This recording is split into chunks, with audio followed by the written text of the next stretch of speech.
I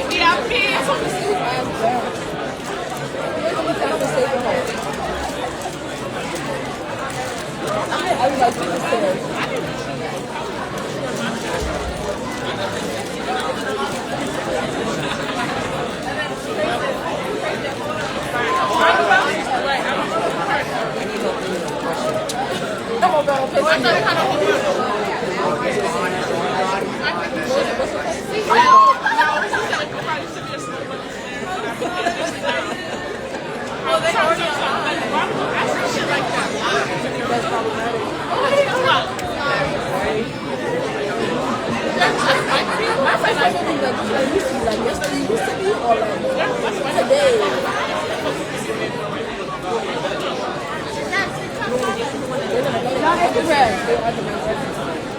What should I? How does it look?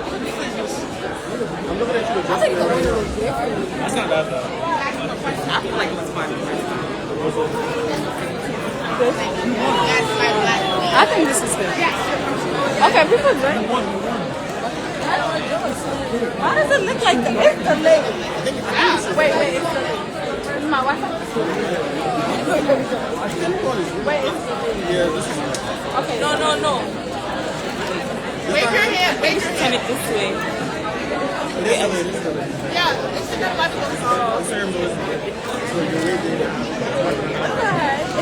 It's a couple minutes. And nobody's gonna go behind me. Oh, no. I think it's too much. People get the. That's like a 10-second delay.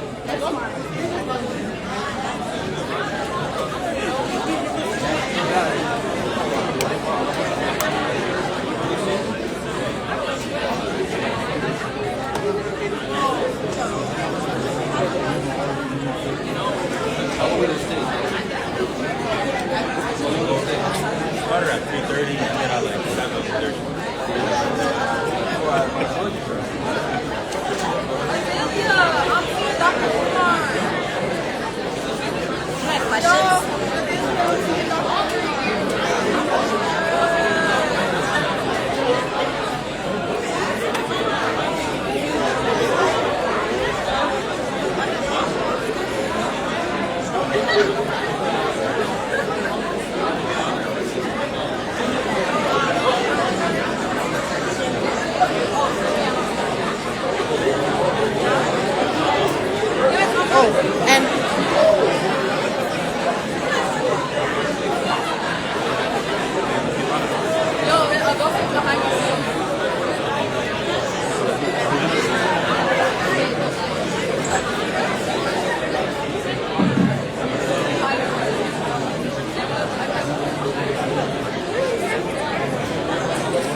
I just like that.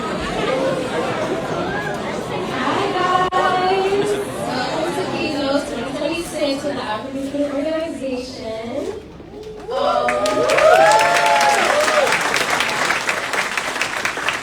So I got on loan today, not the speaker, Dr. Umar, but I did want to start with the basics first. My name is Fasu, I'm the president of the African Student Organization, and this is London. She's the vice president. Thank you. Welcome to our second keynote since COVID, and we're happy to bring it back bigger and better. But I want to say a few words real quick. As I know, this is like my second to last event. The last event is tomorrow. But being a part of ASO for the past 3 years has been one of the most meaningful experiences of my life. I came in, I don't know what to expect, and even with memories, lessons, and relationships I always carry with me. Serving as president has been truly been an honor, and it hasn't always been easy, but it was always worth it. ASO was more than just an organization, it's a family, and I'm proud of everything we built together with my e-board and experience. But enough of me, it's time to pass on the torch. While it's very sweet, I'm excited for what's next for ASO. Thank you to my e-board, I truly appreciate you all, and everyone's support and so stop getting emotional. Okay, stop. Now it's time to introduce the next president for the 2026 to 2027 term. I'm actually so happy about this class. Like, she's literally the most.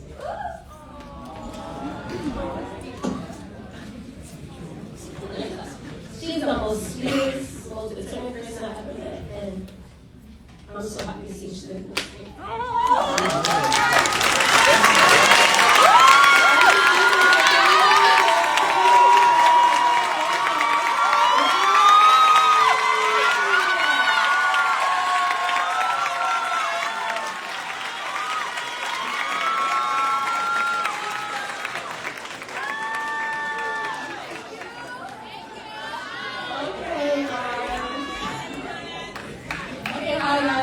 As you guys may know already, I'm the next 2026 to 2027. Of course, it's not all about me, it's about my e-board. So I'm going to list you guys all the people who will be working with me throughout the next year. So firstly, I'm my VP, Maria.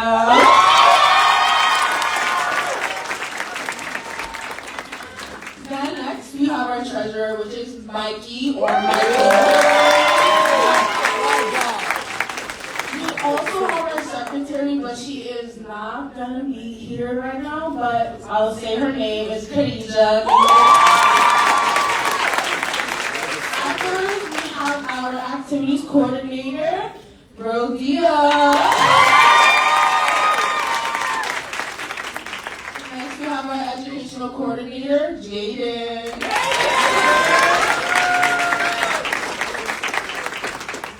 Next, we have our PRs, Fatima and Janelle. Oh, and Terry, I'm so sorry.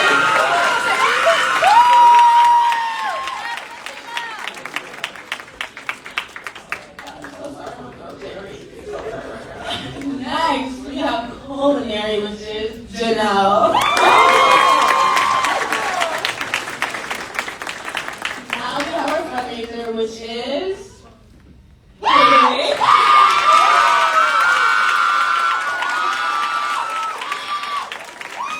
we have our historian, Barack. And lastly, we have our community service, which is Trish.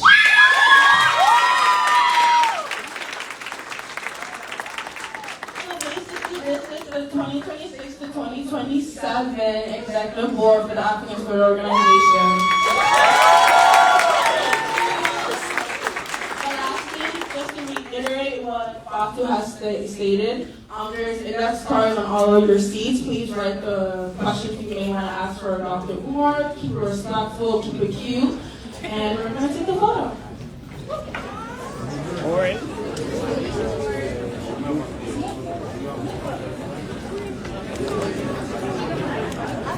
See you back here, Frank.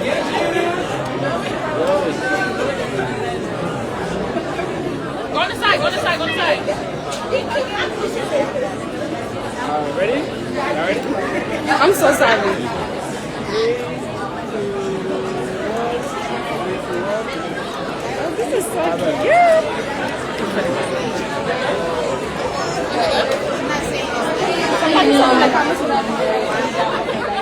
Nobody's at Just one more time for our keyboard. Okay, can everybody hear me? Yeah.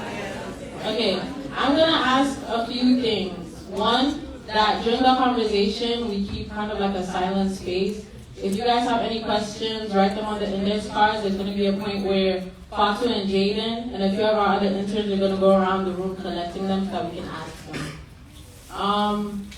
This event is intended to be a guided and respectful conversation. We ask that all questions stay on topic and are asked with respect to both our speaker and organization. We do welcome different perspectives, but please engage in a way that keeps the conversation productive and aligned with the purpose of this event. For our topic today, we're going to be talking about education, youth, and what it's like to be Black, African in a space that's centered around Western style education. So just to keep in mind the topic and what we're going to be talking about. Without further ado, Sorry, can everybody please silence their phones? Please. without further ado, can I get a round of applause for our guest speaker, Dr. Umar Johnson.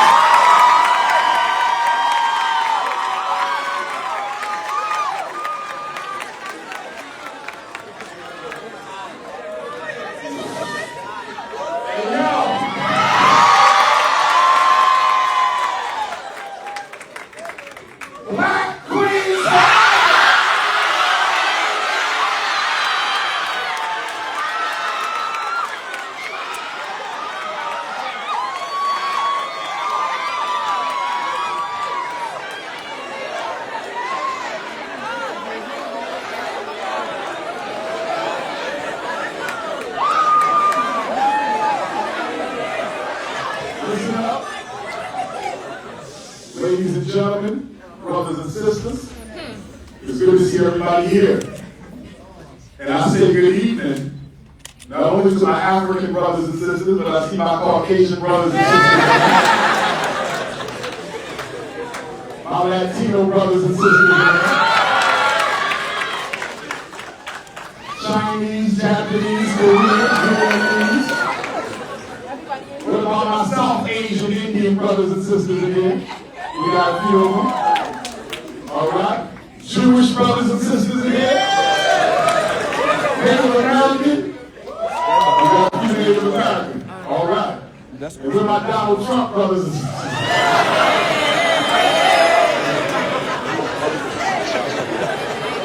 A few things I want to say before we start the conversation. Serious business about being a university student. Number one, and this applies to all of you. You came here to get an education. You did not come here for a lifestyle. Don't come to Binghamton University and get distracted by everything else except your academics. You're supposed to be here for 4 years. It might take you 5. It should not take you 6, 7, or 8.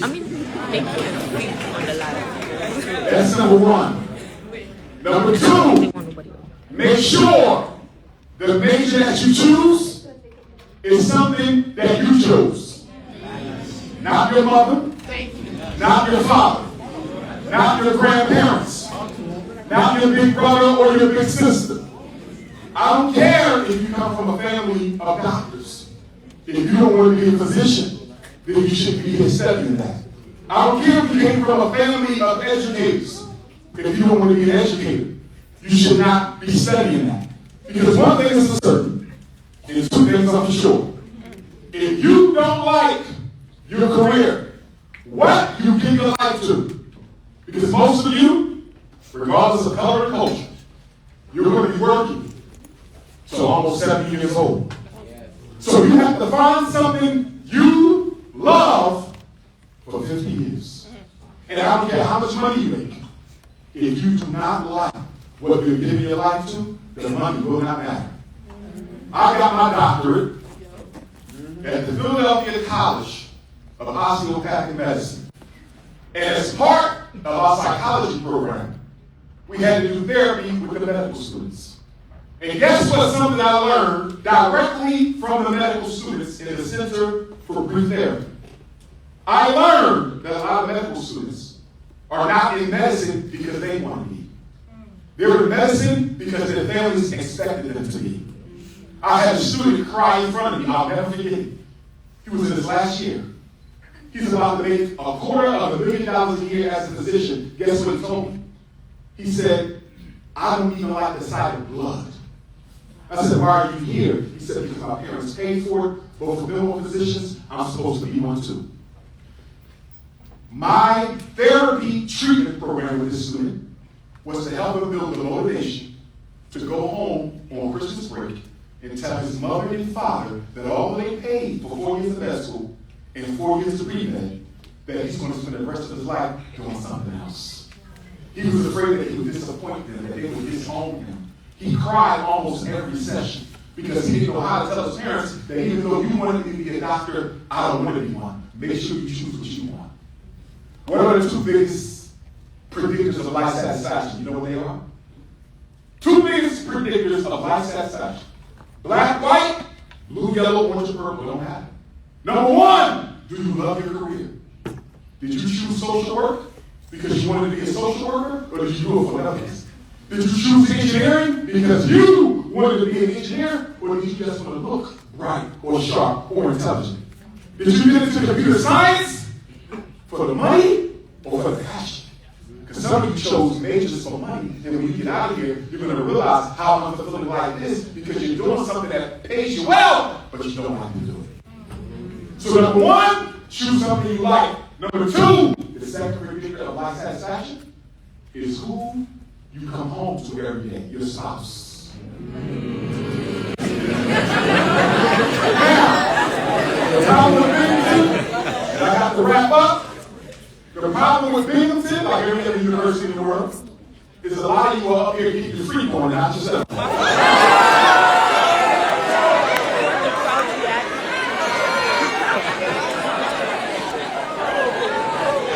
I want you to know. The room, please, silence in the room. And I want you to know that there's nothing worse than a student on a 4-year scholarship losing it because they didn't have no sexual discipline. There's nothing worse than a student on academic probation because they just went about getting their freak on instead of their books on, and they got put out of the university. Ladies, you are not going to fall in love. You might find a husband, but you're not going to find a husband. You're here to get your education. Get it first. And if you're not careful, as you go around hunting and sniffing each other, you will get caught with the EBGs. What are the EBGs? They were every college campus. It's called herpes, gonorrhea, syphilis,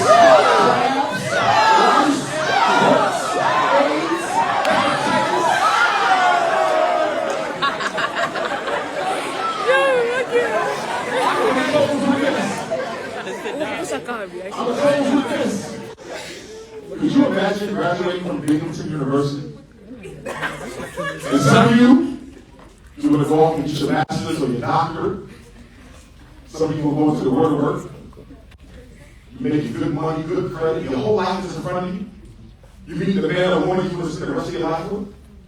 And you got to get down on one knee and tell them that I love you. I want to spend the rest of your life with you, but I got herpes.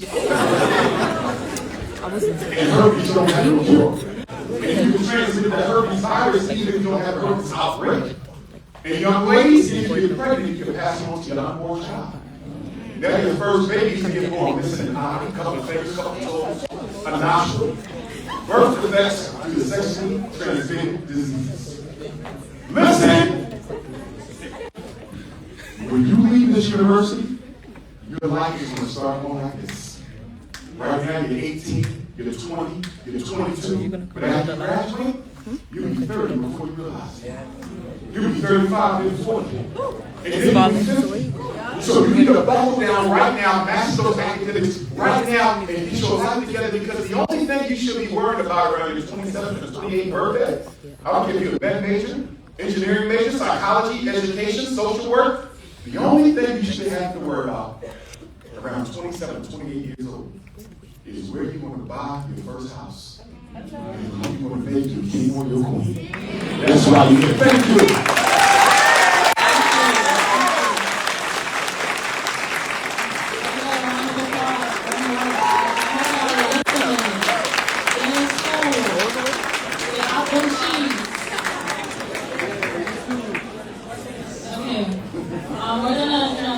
Conversation. I ask for the room to stay silent, phones off, and as we speak, if you have a question, please utilize the index cards that are in your seat or in the seat next to yours to write your question down.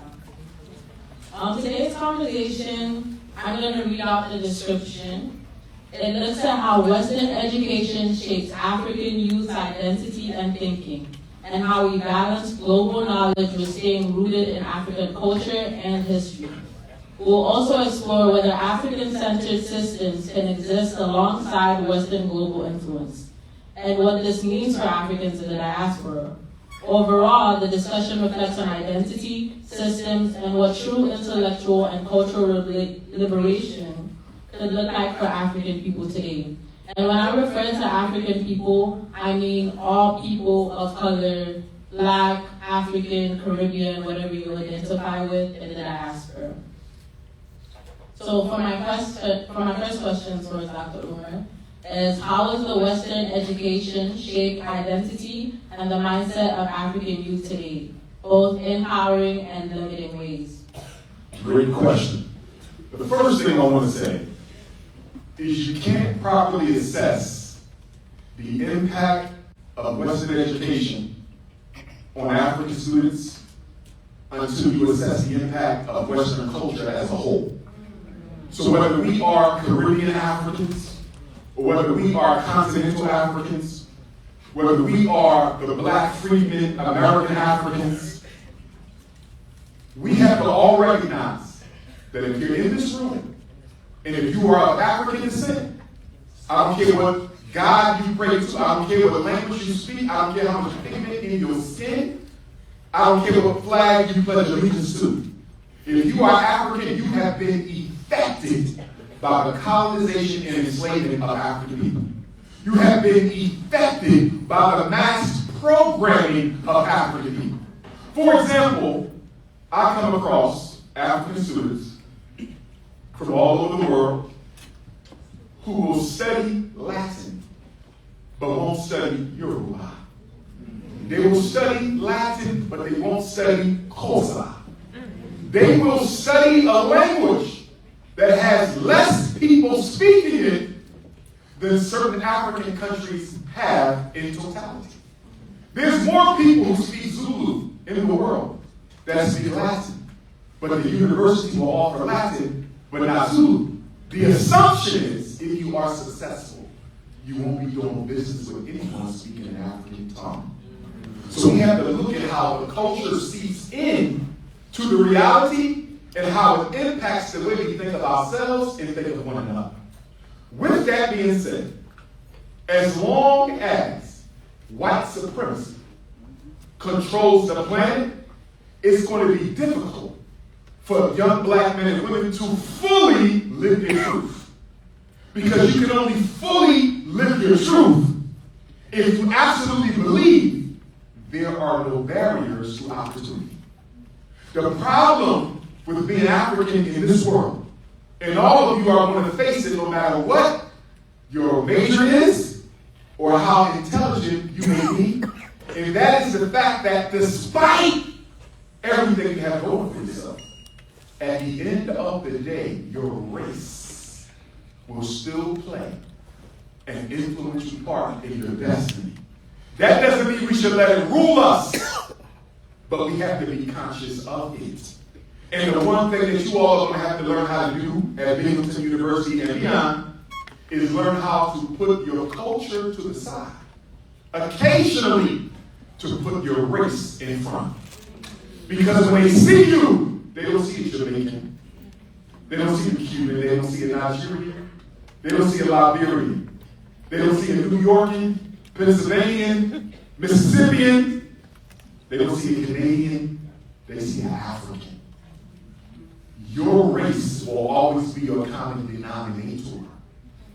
And as America multiculturalizes more, for those of you who are staying here, as America multiculturalizes more, there's going to be a need for more African unity.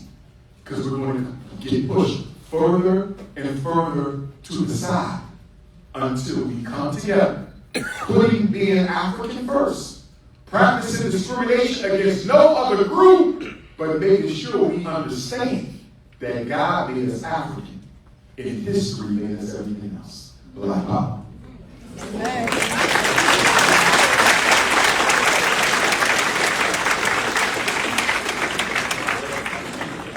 Following up, you brought up how, as Africans from whichever continent or country, we have to put our race first before our culture. There's a lot of talk on social media and education and business about diaspora wars and how we identify ourselves both within the African community and outside the African community. Do you think that we as a people can come together and identify as one without any hierarchy or tension? Great point. I always say that until African people hate racism more than we hate ourselves, we'll never be free. Yes. When you find a Ghanaian going back and forth with someone from the Bahamas, or if you find someone from Los Angeles, California, going back and forth with someone from the Congo, over who's more African, who's less African, whose culture did more than the other, you're dealing with two coons. Yeah. And let us be clear, African people. First of all, for my non-African brothers and sisters, you cannot use that word.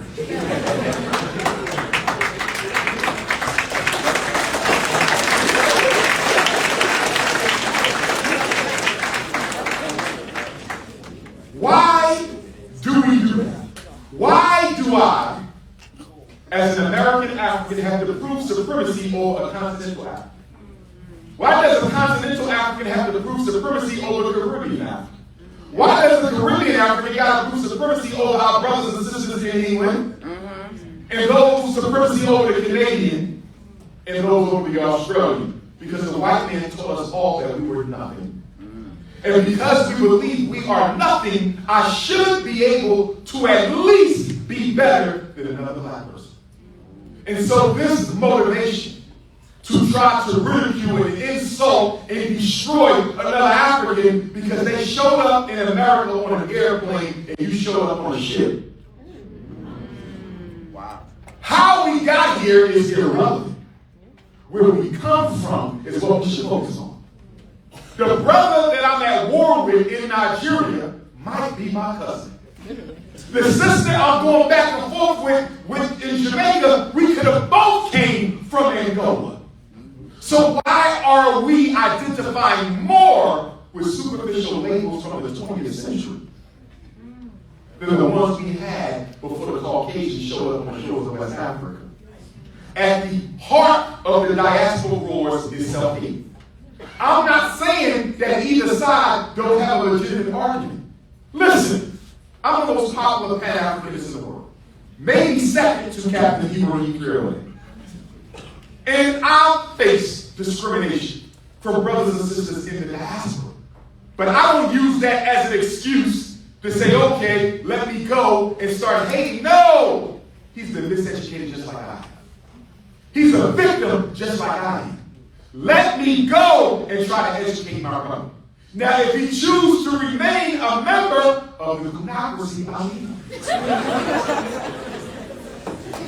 But most of the time, I can bring my brothers and my sisters around. What I'm saying is, we need to start having more dialogue, an open conversation, in spaces just like this, to talk about why we can't get along. Because let's be clear, this is not just diasporas.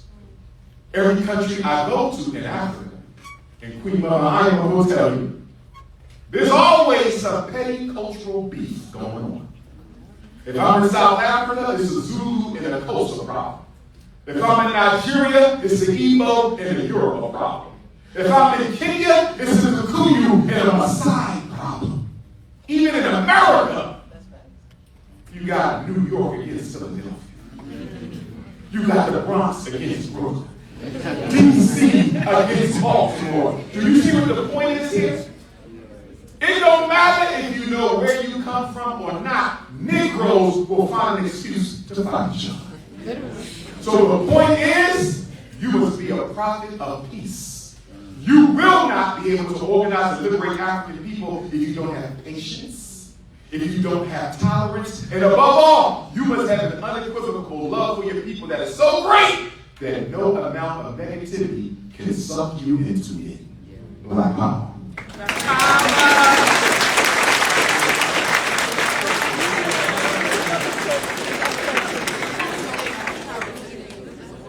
To pivot back to the topic of education, how can African students gain global knowledge through Western education while still staying grounded in their own cultural values and historical knowledge? One of the things I love about the Black Panther movie, the first one, was the fact that Ryan Coogler did an excellent job of putting culture next to technology. If you remember in the Black Panther movie, we still had our customs, we still had our language, we still had our rituals, but we still had the modern technology. Why do we feel as African people that we have to throw out who we've been for 1 million years to become something now just for the moment? You can have AI and still have the African culture. You can have social media and still have the African culture. Remember, it is the principles that we stay loyal to. We stay loyal to Sankofa. We stay loyal to Ubuntu. It may change form. It may look different, but the principle remains the same. So I believe we can have modern culture, modern technology next to African culture. But I want to say this. Africa is going through a brain drain just like she once went through a people's reign. We were enslaved and stolen physically. Now they just steal the intelligence of African people. All of the geniuses that come from the mother continent is being sucked up, recruited by white corporations, not just in America, all over the UK. Some of the top minds behind the scenes in Microsoft. Some of the top minds behind the scenes in Google.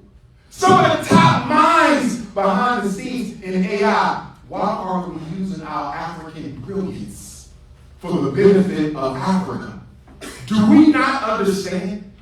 Until Africa is brought to the forefront of the modern world, all of us will be considered second-class citizens.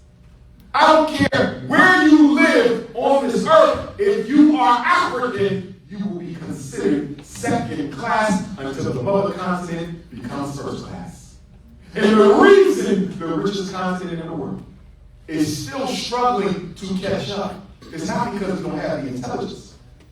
It's because of institutions and organizations like the International Monetary Fund and the World Bank and the CIA and other organizations deliberately manipulate and sabotage the economies of African countries. Let me give you an example. In Senegal, salt is a major export. In Ghana, gold is a major export. So why are Ghanaians buying gold from European companies in Ghana? Why are Senegalese buying salt from European companies in Senegal? Because the way that the World Bank and IMF set these loans up, they make it so you cannot protect your native economy. So if I'm living in an African country that has its own chickens, I don't need to be importing no chickens. But the World Bank and IMF is going to say, if I give you this $2 billion loan, Donald Trump is going to say, if I give you this $2 billion loan, you cannot protect your chicken market. You got to let Morton chicken and Purdue chicken and every other chicken from America come in and compete with your indigenous chicken market. And because they can grow the chickens faster, they can prepare them quicker. What happens after 5 years? That native chicken market in Africa, sabotaged. That salt market, sabotaged. Gold market, sabotaged. Africa can't catch up because the tactics of neo-colonialism prevent African governments from controlling their own economies. They are ran from London, they are ran from Paris, they are ran from Amsterdam, and they are ran from Washington, D.C. by remote control. Africa is still under colonization. Only this time, you don't see the colonizer. In the same context, do you think that African people can succeed and reach our fullest potential? And in which context? Do we have to be living on the... Do I think they can? Do we think we can reach our fullest potential? And where can we reach it? Does it have to be outside of Africa or in Africa? Especially because Africa is being actively sabotaged. Great question. Sometimes the American-African kunocracy will get upset with me, some of your brothers and sisters in the States. And they'll say, you talk about Africa so much, why don't you just pack up and move to Africa? What are you still here for? And the answer is something. White supremacy is global, and so is black oppression. In Africa, I might not see the hand of the invader every day, like I do in America, but it's still there. No matter where you go in the world, if you're African, you got to deal with white supremacy because we don't control global economics. You know what hurts me the most when I'm in Africa? I don't care if I'm in Lesotho, I don't care if I'm in Liberia, Nigeria, Togo, Gambia, I'm just naming the places I've been. It don't matter where I've been in Africa. We don't control the economy. Name an African country, and I can name you a non-African community that runs the economy. When I'm in the Caribbean islands, We don't control a single economy on any island in the Caribbean. In Black America, we don't control a single economy in any of the major states where we predominate. There is no black community on earth that runs its own economy. So it's not about where you live. It's about what you want to do where you at. Can we reach our fullest potential? Sure, but we don't have to fight. What happened in the Congo when the first democratically elected Prime Minister, the Honorable Patrice Lumumba, and I feel so bad because I was supposed to keynote the Honorable Patrice Lumumba's centennial birthday celebration in the Congo last year, and a personal circumstance prevented me from making the flight. But when Patrice Lumumba told Israel, in the USA, in the UK, that if you want diamonds from the Congo, if you want gas and oil from the Congo, you're going to pay market value. And they said, who does this Negro think he is? Emancipation, liberation from colonization was only supposed to be a flag and an anthem. This man wants to make it a real thing, and they chopped his body up into little teeny pieces.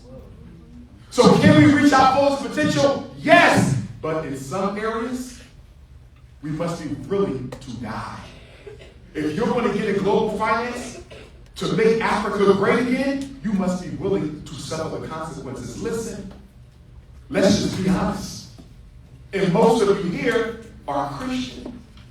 Even if you're not Muslim, Hebrew, whatever the faith, Jehovah, whatever the faith, African spirituality, whatever the faith, every religion that I'm aware of in the world, almost everyone, believes in some sort of a blood sacrifice. If you're Christian, you believe God sent his only son to die for your sins. So if the Almighty sent his only son to earth to die for your sins, what makes you think no Africans will have to die for the liberation of Africa? I didn't say have a death wish.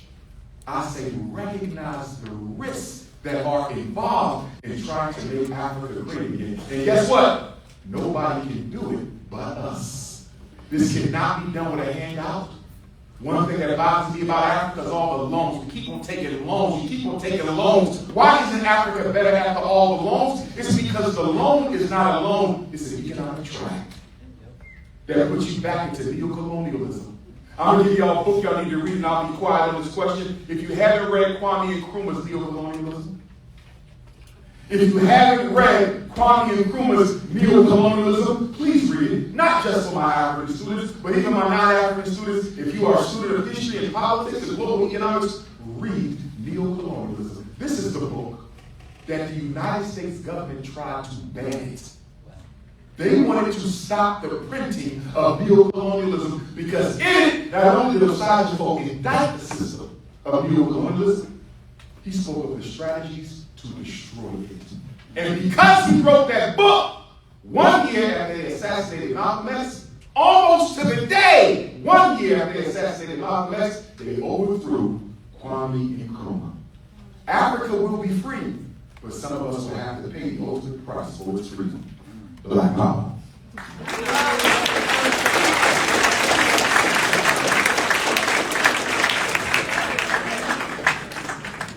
Okay, before I ask my last question, I'm going to have some interns and e-board members go around the room collecting the index cards with you guys' questions. So if you have questions, I urge you to write them and give them to an intern and e-board around the room. And before she asks that last question, I have a special message to all my Caucasian sisters in the room. Sometimes I will get white women who slide into my DMs. No, not on that. I'll give them too, but I'm not talking about that. So I got to stay with it. This is good. What I want to say to my Caucasian sisters is this. Because I hear you talk about the money now, right? No, listen. I need y'all to understand, because this is important. I need y'all to understand that I'm not against you. That I do not hate you. that I respect all women of every color and in every race. When you hear Dr. Umar say, I want black men with black women, it's not to reject or denigrate you. It's because black people are in a fight for our survival. Black children need to see healthy examples of black on black love. Yes. As an educator and a school psychologist, I can't tell you how many times I've had little black girls come up to me in schools. Dr. Umar, what's wrong with the way I look? What do you mean, princess? I'm noticing that all successful black men only go after white women. It's not a rejection of you. It is an appreciation and an acceptance and an embrace of my black women. When I say black queens forever, still one's never, that's not a repudiation of the Caucasian female. That's simply to say that in a world where black women are not put on a pedestal, it is a black man's job to do so.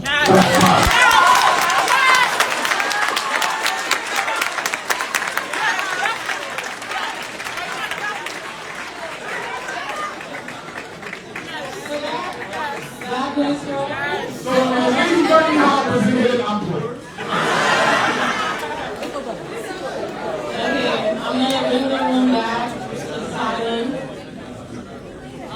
For my last question, it reiterates back to what we just talked about how we can advance as Africans and also advance the African continent. You had mentioned that for us to do that, we have to accept the reality that some Africans are going to die.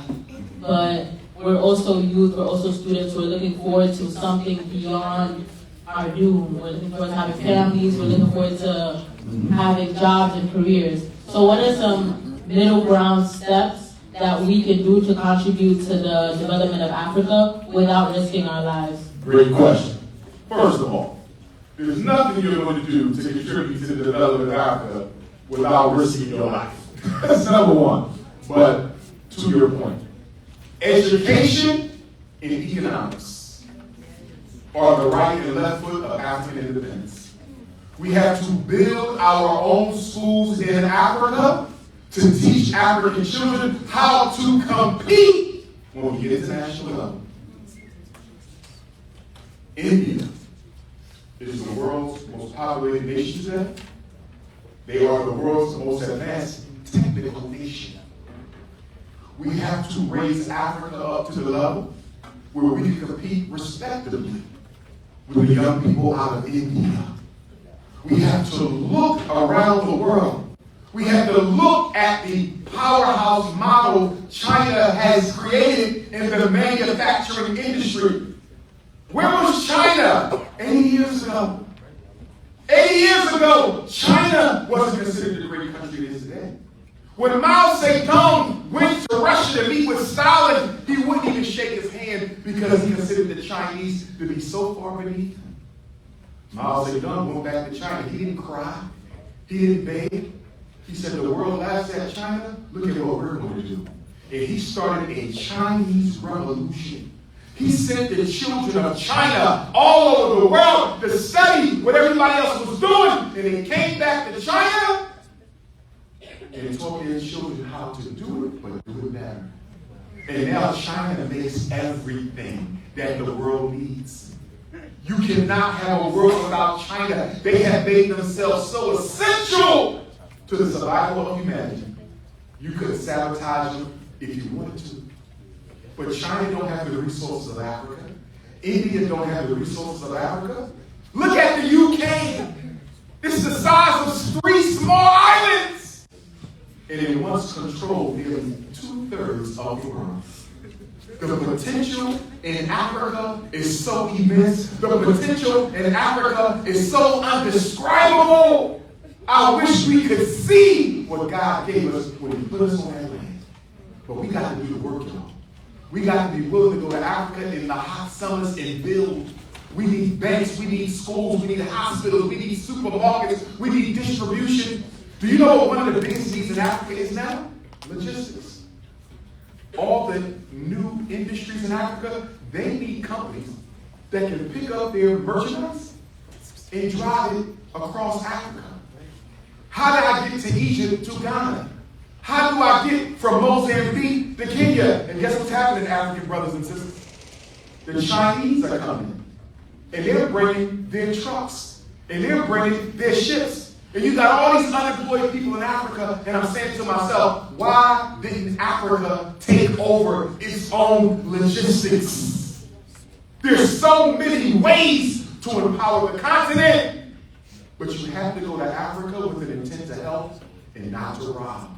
And the big concern I have for Africa today, there's too many diasporans and continental Africans only go to Africa to practice capitalism, to rape and rob their own, and not to practice Africanism. Institutions, systems, industries, education and economics. Education to prepare the children, economics to hire the people. As long as Africans got to beg other people for food and jobs, we'll never be respected or free. As long as our children are still taught that Jesus was white, we will never be free. Black power.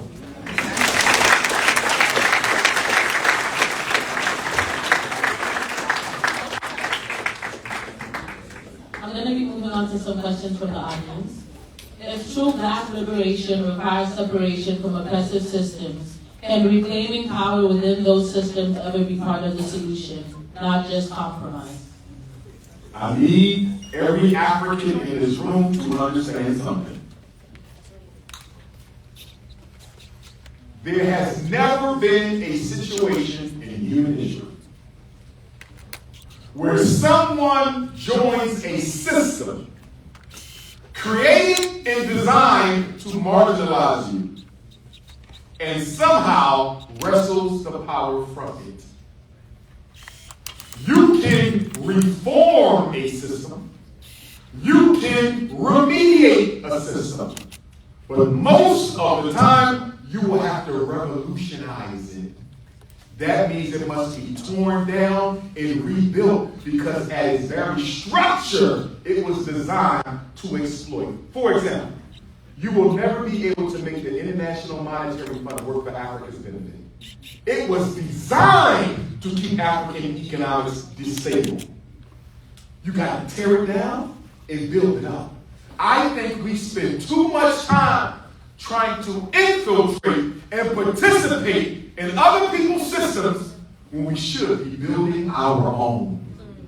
All of you here, even my non-African students, I hope you're thinking of a way to turn your major into a business for yourself. Because most of you, even if you capture a great job, there's going to be things about your job you don't like and can't change. And at some point, you're going to want to leave the school and build your own.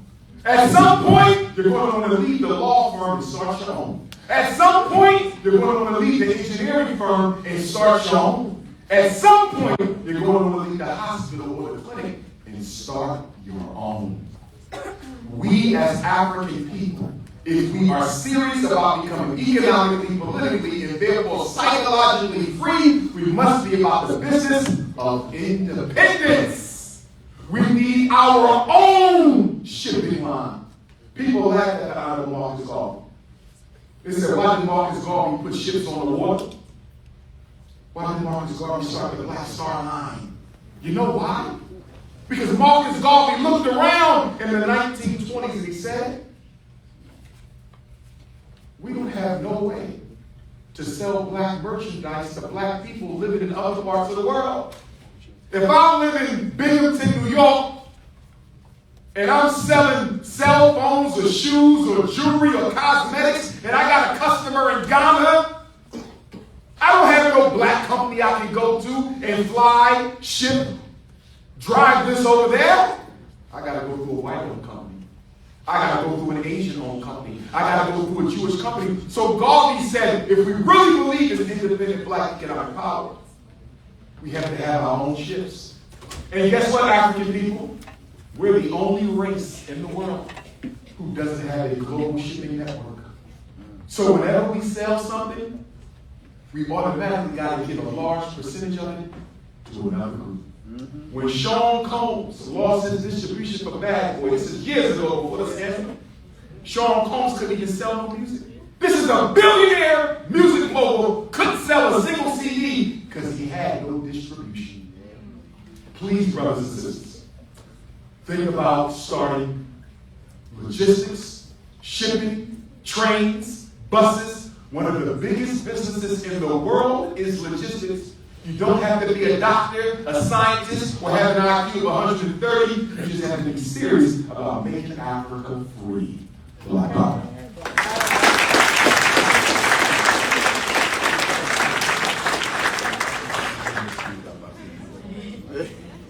What is your advice for Black students of PWIs who have to constantly navigate code switching, identity, and career pressure all at once? I attended 3 PWIs. Millersville University of Pennsylvania. That's where I got my first 3 degrees. Psychology was my first love, but I also love law. And so, did I turn my mic off? That's one. Psychology was my first love. But law school was also on my mind, so I double majored in psych and poli sci.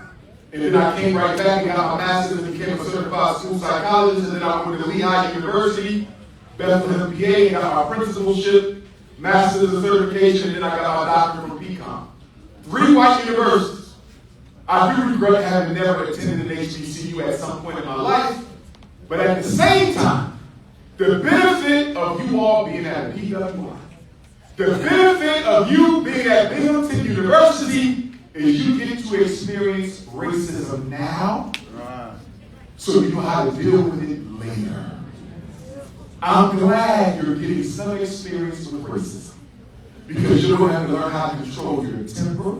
You're going to have to learn how to use your intelligence. You're going to have to learn how to organize with other African students on campus. You're going to have to learn how to respectfully but directly check some of your non-African students for their microaggressions and macroaggressions, and do so without being threatening.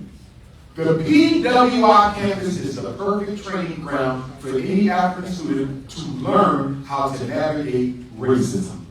And you will need to know how to navigate racism. I have no problem with the code switching, because guess what? Non-Africans who sell merchandise in our communities, whether it be Africa, the Caribbean, or in the United States, they code switch as well. They get your money. They'll talk Ebonics, they'll talk slang, they'll sound just like you, they'll even learn your language to get your money. So code switching is a part of survival. The question is, why are you doing it? And are you compromising yourself in the process? So we do need to learn how to code switch, but what I don't want you to do is switch your culture. What I don't want you to do is switch your values. What I don't want you to do is become a homogenized African in the sea of white milk. I need you to remain an African at all times. Know who you are, love who you are, consider yourself better than nobody, but never consider yourself beneath anyone.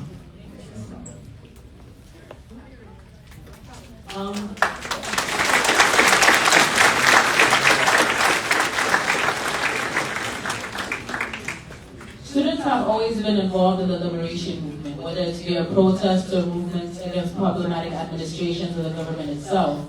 How do you recommend a student, particularly one that is not from America, contribute to movements against current administration, considering the targeting and deportation of immigrants?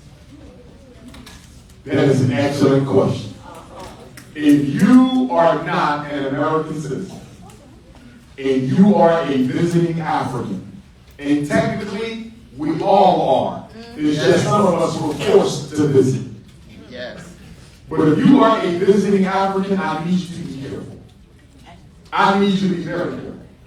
I'm going to say something to you that I believe to be the truth, although I cannot prove it at this time. I believe this ICE agenda being carried out by the President of the United States is not so much about South American migrants as it is about deporting Africans and Caribbean Africans. Because the phone calls that I get and the distress messages that I get, they're coming from people who look just like me. I had a young sister from Florida contact me the other day. They're trying to deport her back to Haiti. She was born here, never been to Haiti. All her roots, everything is in America, and then when they ship her out, so we were trying to think of ways to help her raise money to get an immigration attorney so she don't get thrown away. On the news, they made it look like it's everybody. It's not. They are targeting African people for deportation, and there's reasons for that. One of the big reasons, unfortunately, America's white population is declining. And as a result of that, they are importing other white groups, Ukraine, other white Arabic groups. Donald Trump just brought in a lot of South Africans to get the white numbers up.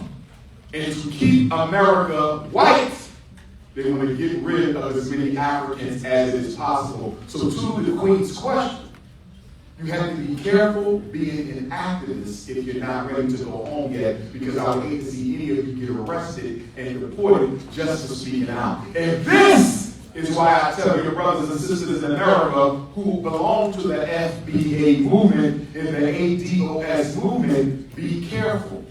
Don't be so quick to call our Caribbean and African immigrant brothers and sisters coons or sellouts. They're not.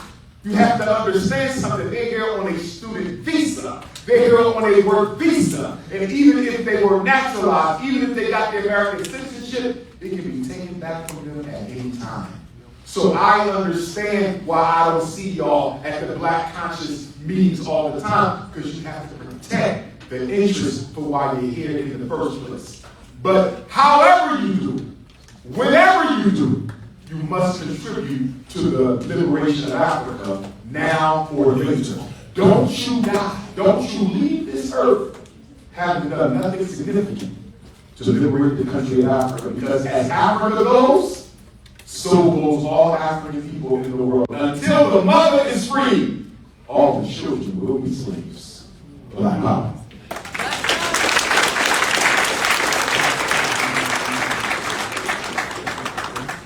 How can African Americans succeed in the corporate world without conforming to the identity that corporate wants them to be? Almost impossible. For those of you who are going into the corporate world, I want you to go, because I want you to master how they do things, and then go and start your own corporation. What I'm trying to understand is why so many of our business majors are spending their whole life working for Fortune 500 companies. Do you know that by 2050, according to the United Nations, 1 in 4 human beings will be an African? In 34 years, 34 years, 1 in 4 humans will be black. Look at all that money. Look at all that currency. The American African community is $2 trillion. The black economy of America is greater than a quarter of African nations. Why do you have to work at a Fortune 500 company?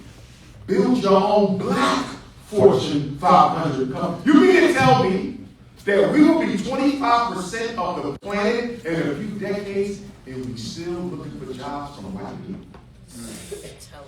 I need y'all to start building your business plans now. Thinking of how you're going to finance your business plans now. And you don't need a loan from Wells Fargo. You don't need a loan from Chase Manhattan.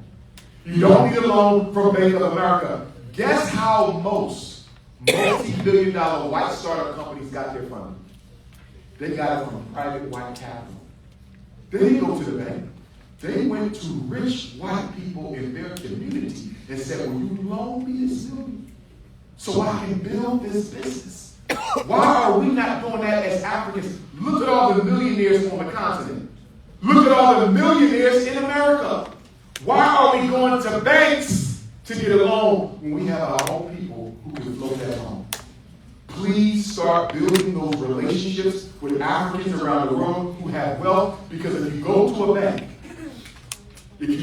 bank They will exploit you through the business loan because venture capital loans are some of the most expensive interest rates you will see in your life. They can almost charge you anything they want to loan you money to start your business. So start saving, start networking, and start connecting with black people who already have the wealth. What good is a multi-million-dollar business if half of your income goes out to sponsor Black Power?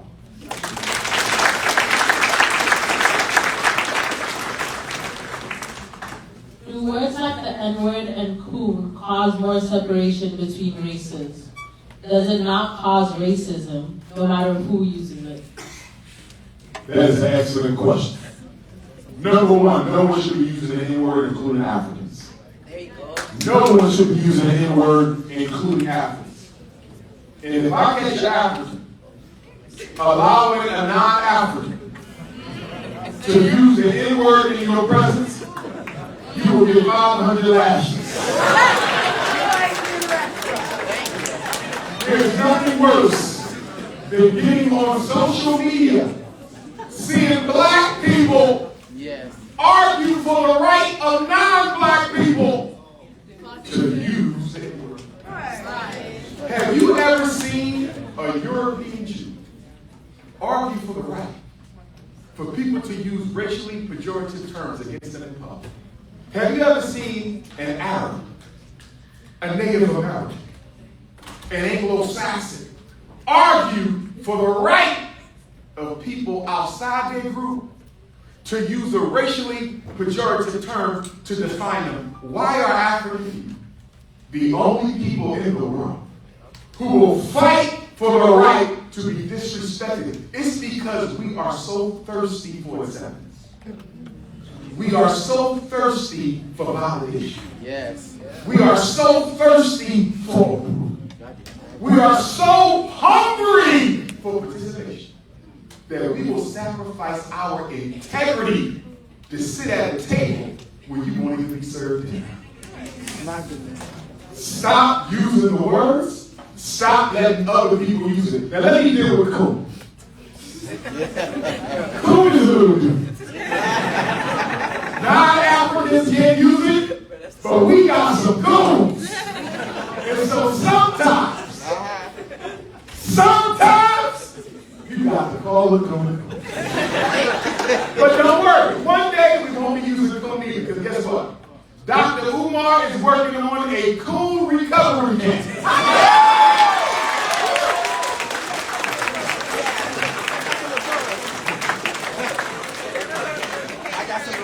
So we're going to bring all the coons to the camp.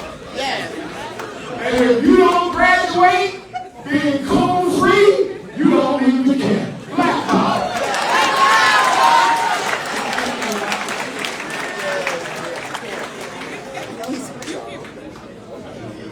What is the biggest issue you feel is plaguing black men right now? The biggest issue plaguing black men. Brothers, I want y'all to listen up. And some of my non-African brothers will benefit from this. Number one, lack of sexual discipline.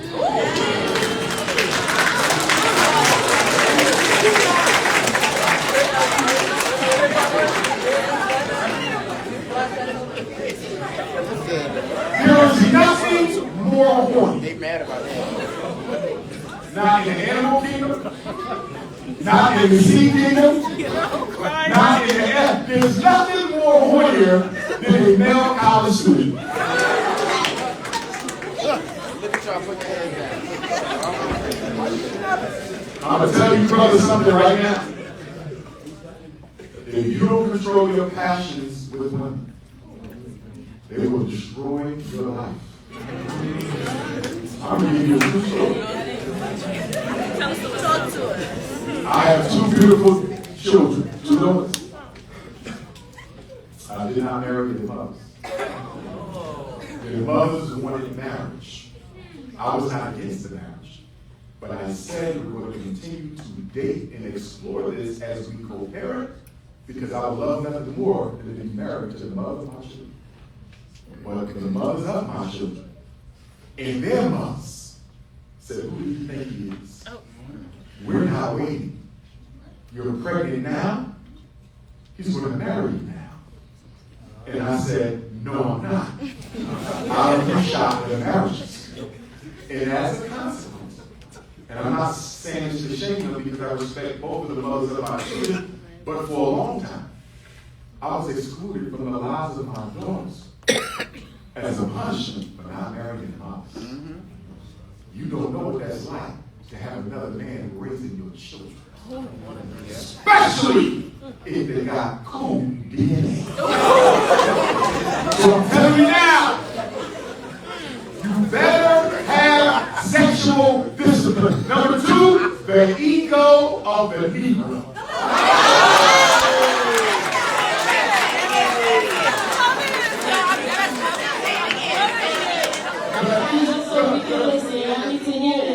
Black men, if you are African in this room, I don't care where you come from, you are at risk for narcissistic personality disorder.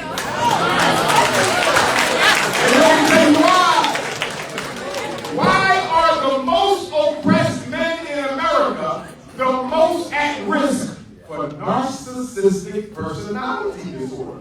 It's because when you come from a community where so many of the men are unemployed, when you come from a community where so many of the men are in prison, not because they did anything wrong. Yes. I want y'all to know, 95% of all black men in America's jails are not there because they're guilty. They're there because they couldn't afford to pay for a defense.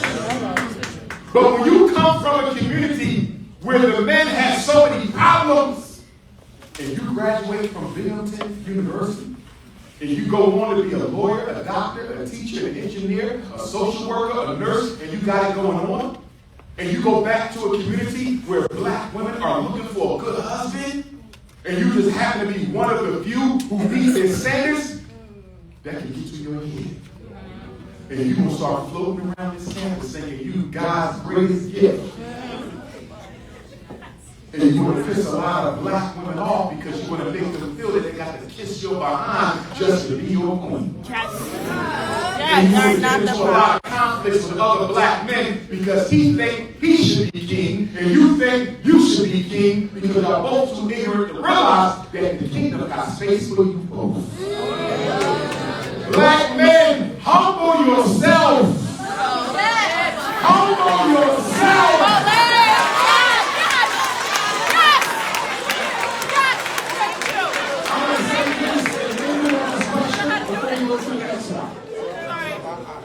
Listen to me, Africans.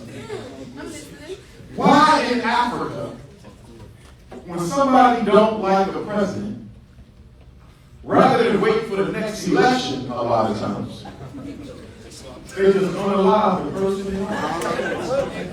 Why did Kwame Nkrumah have to be overthrown? Why did Amilcar Cabral have to be assassinated? Why was there attempts on the life of Sekou Touré? Because there was another Negro who said, I can do a better job than him. There was another Negro who said, I want what he got. Listen to me, brothers. Every man in this room, every person in this room, regardless of color, has the gift God gave you that you can do better almost than anybody else alive. Find your truth and live it. The reason we got so much jealousy in the black community is you got too many people trying to do the same thing for which God only ordained one or two of them. Yes.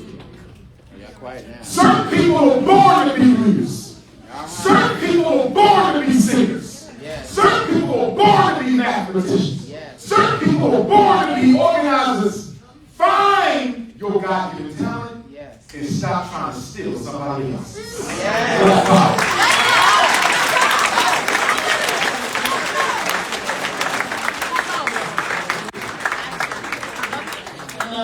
I want y'all to remember what he said. Black men, be humble. For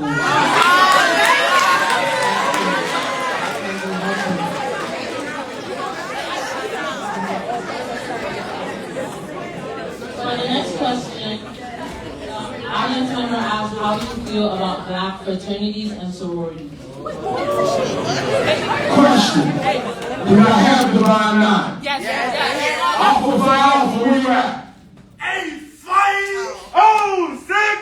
Captain Alpha Psi, where you at? I say, yo, baby, yo, baby, yo. Yo, baby, yo, baby, yo. 586, where you at?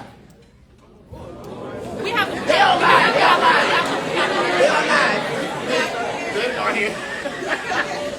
Oh, Metal South 5, where you at? They ain't here.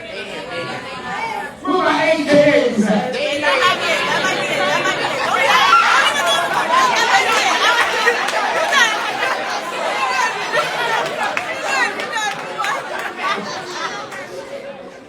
If I find out they cooling, from this to Dr. Umar, they can find last.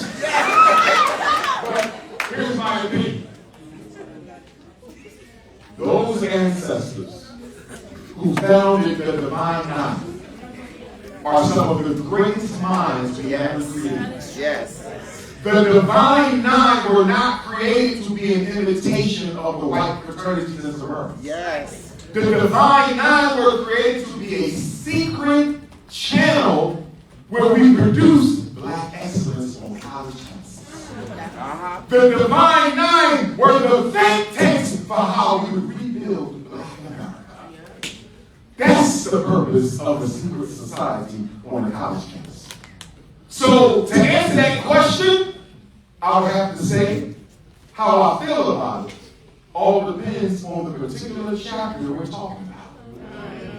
At Binghamton, the Divine Nine might be helping students graduate. They might be creating scholarship funds. They might be doing community service in the community.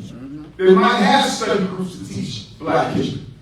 But I might go to another campus and all you do is fight each other. I might go to another campus and all you do is haze and pledge people. I might go to another campus and all you do is party, march, and smoke and drink on the weekends. It's all about the character of that chapter. In general, do I support them? Hell yeah. Do I think they're doing enough? Hell no. Hell no. Black power.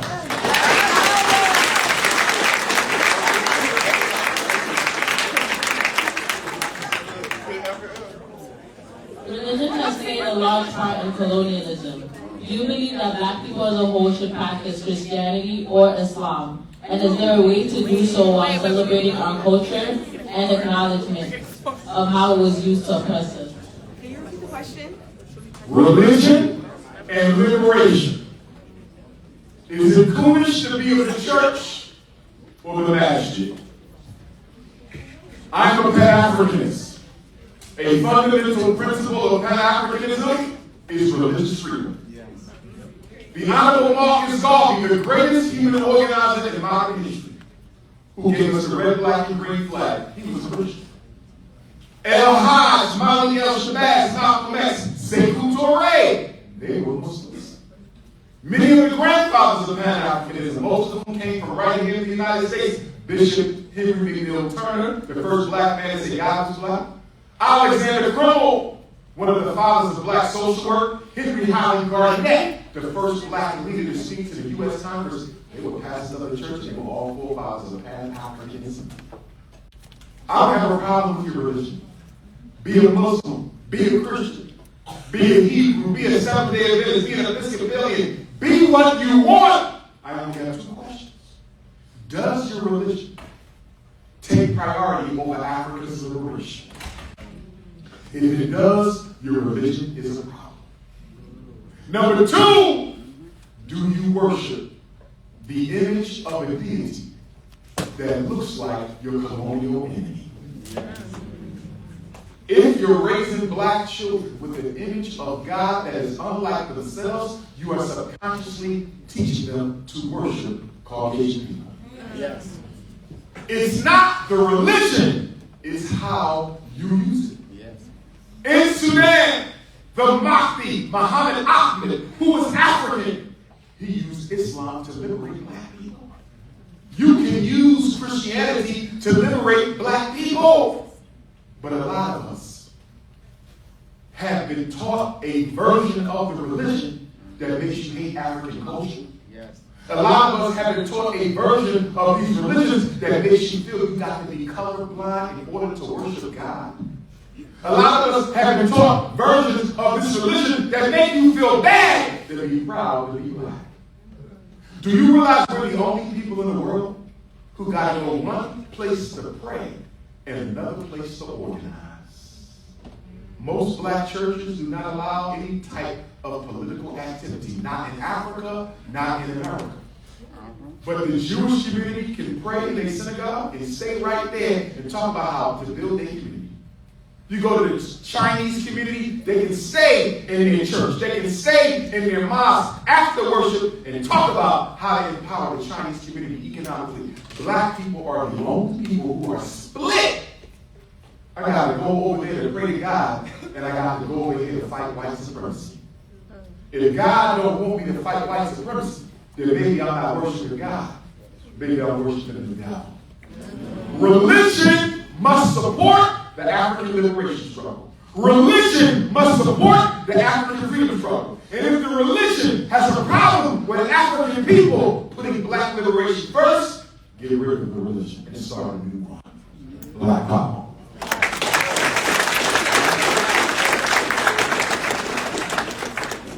How can we draw the line between pointing out white supremacy and taking accountability for laziness and poor customs? Great question. I want to say this. All problems in Black America were created by the white power structure. Everyone. School system, we don't control schools. Unemployment, we don't control the economy. Mass incarceration, we don't control the courts or the jails. There is no system in this country that plays African people that was not created by the U.S. government. However, African people play a defining role in keeping that problem alive.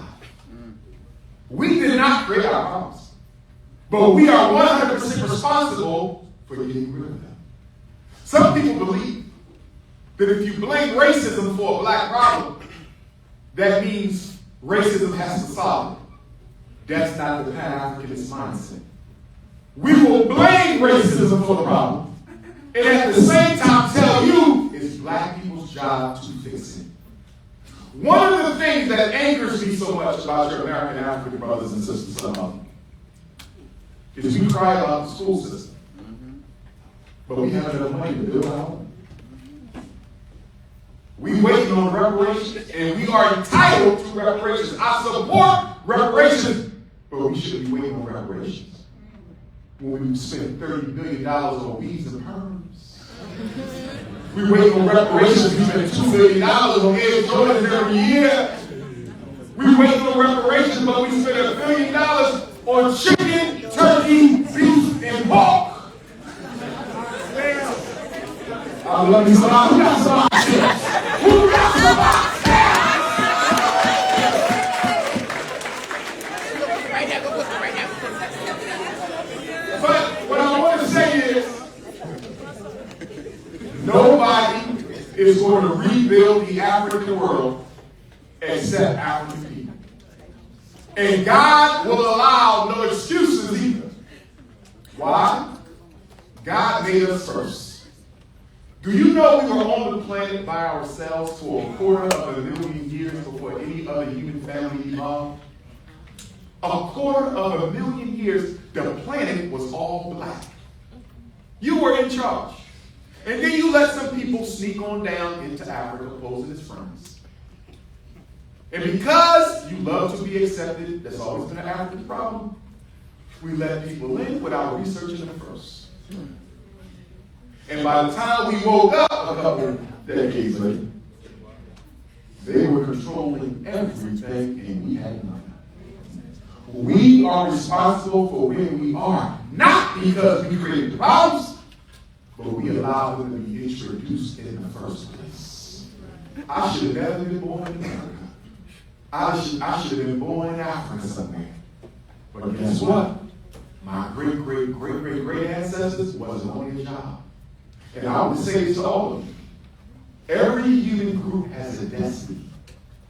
Caucasian students have a destiny. The Asian students have a destiny. The Indian students have a destiny. The Latino students have a destiny. Africans, we have a destiny too. And what we do wrong or do right, our grandchildren have to live with the consequences of it. So you better realize everything you do, somebody will suffer from it or benefit from it. Your life don't belong to you. Your life is borrowed from your grandchildren. And since your life is borrowed from your grandchildren, make sure you're making decisions that will make them proud. You will be born again through your descendants. Black power.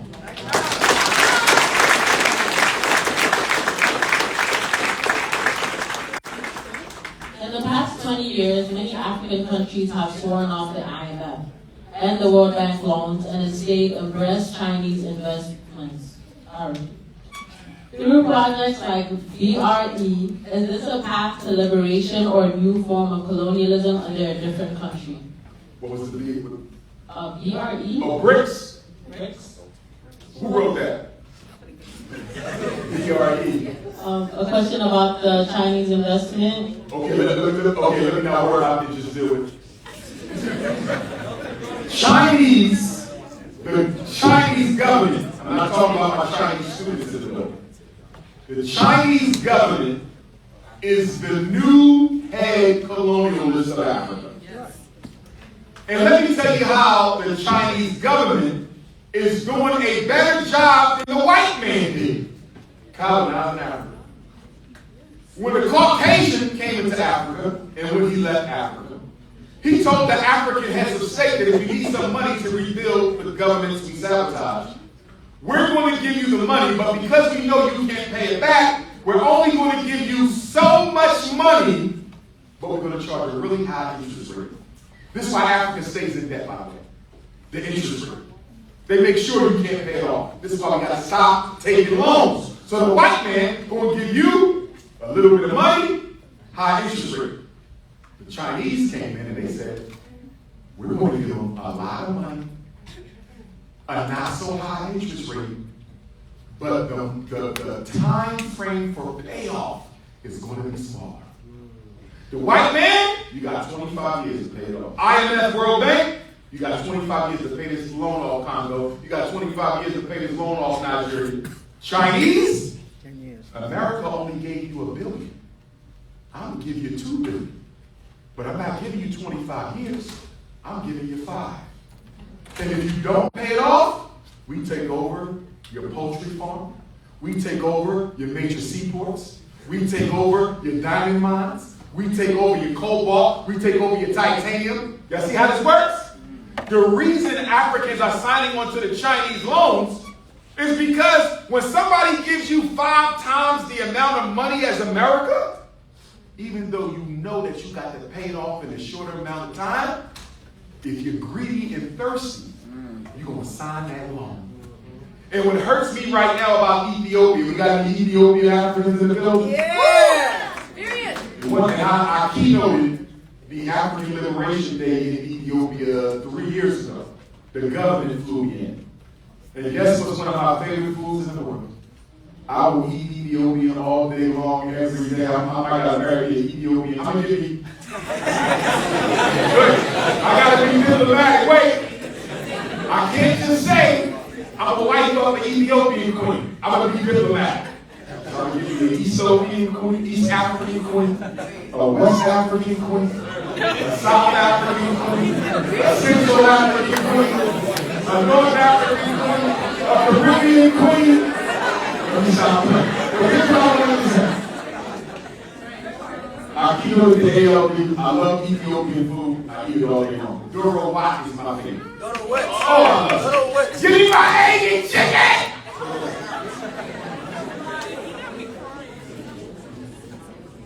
Let me back up. African leaders don't need the loans.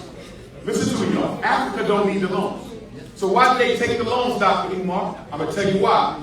If I'm the president of an African country, and America's offering me $50 million, China offered me $100 million, I can say no. But do you know why I'm going to say yes even if I'm a good president? Let me tell you why a lot of African leaders take the money. They don't want to take it. Because if I go to the citizens in my African country and I tell them, I'm not taking any money from the World Bank, I'm not taking any money from the IMF, I'm not taking any money from Amsterdam, London, or Paris, for the next 10 years, we are going to turn within as the people of this country and we're going to build ourselves up. That means you might have to eat solid for the whole month. That means you might not have no gasoline for your car. But we are going to end the debt in this country. We're going to rebuild the schools and everything else we need. But guess what? Because I'm not taking the white man's money, it's going to take us 18 years to do this. Guess what happens in the streets? They get restless. You all, we get restless and we start saying we might need another president because this guy ain't bringing in good enough food and he's not importing the things that we want and he's not letting us do this and that and it's a tax for this and a tax for that and you're not even realizing that your president is looking out for your grandchildren. But you know who you want? You don't want the man who's looking out for your grandchildren. You want the hustler as president. Guess what he does? He takes all the loans from London. He takes all the loans from Paris. He takes all the loans from Amsterdam. He takes all the loans from Portugal. And he takes all the loans from the IMF and the World Bank. And guess what? While he's president for the 10 years, y'all did good in that country. Y'all got new this and new that and new this and new that. And when he's no longer president, you finally realize this man had borrowed almost $1 billion that y'all now have to pay off. The problem with Africa and African people around the world is we don't know how to delay gratification long enough to win first. African leaders can lead Africa out of where Africa is, but the people have to be willing to sacrifice the conveniences of European society long enough for Africa to be reborn. The question ain't the leader. The question is, are you ready to follow Black Power?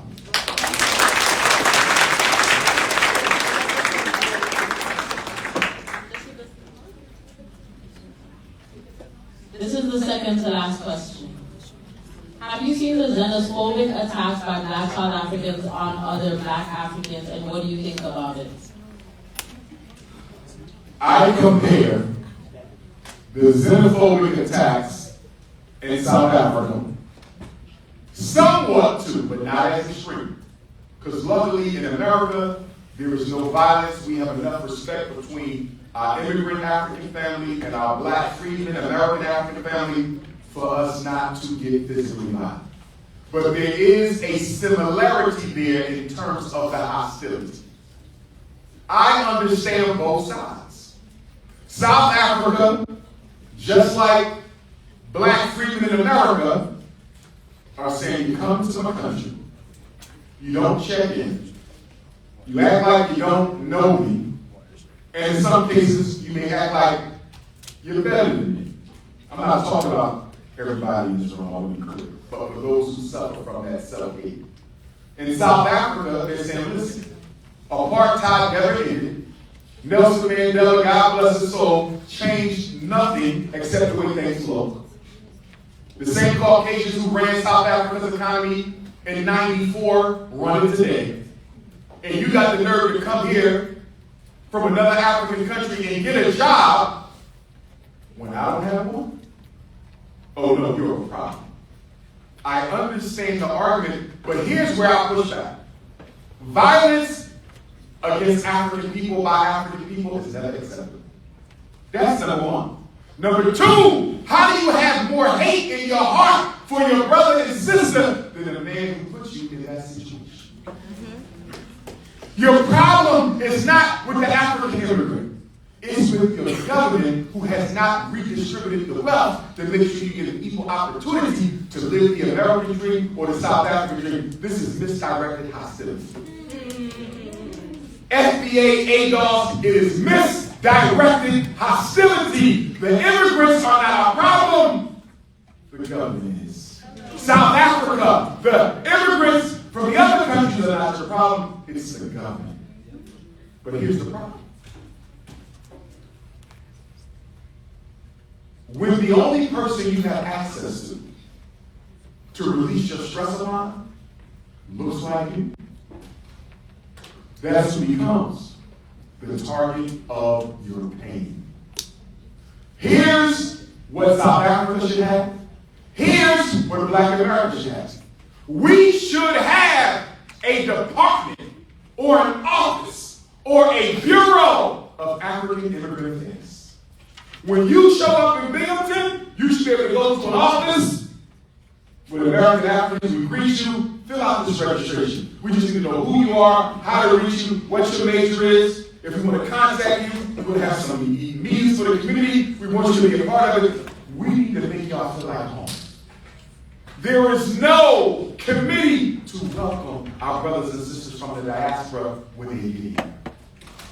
If we were organized to receive y'all, there would be a lot less hostility. Same thing in South Africa. You're not organized in order to deal with the immigrants who come so they can't be used against you. In America, we're not organized to deal with our brothers and sisters who come so they can't be used against us. So is the problem really the immigrant? Or is the problem our own lack of organization? Black power.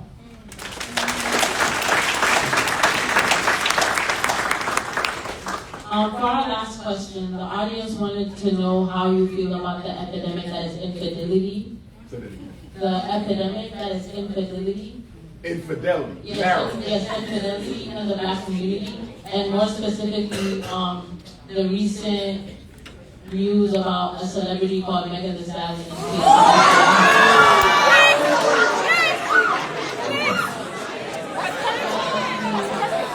More specifically, how we see a trend of Black men publicly embarrassing Black women with infidelity.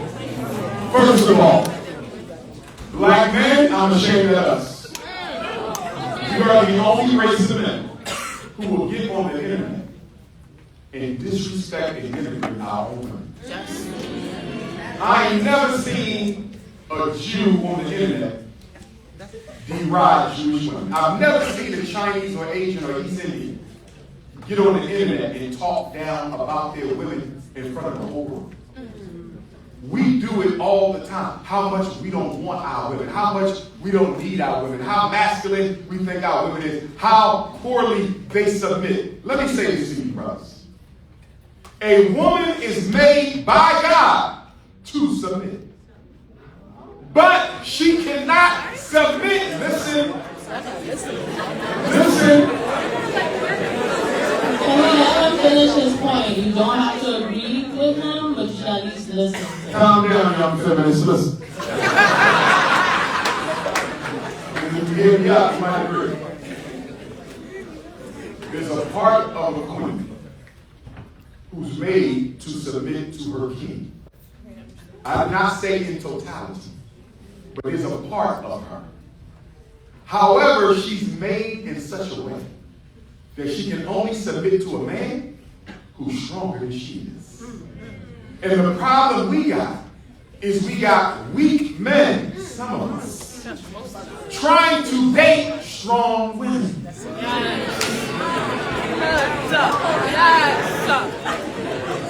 There is nothing more embarrassing than for a man to tell me, Dr. Umar, these women are too strong out here.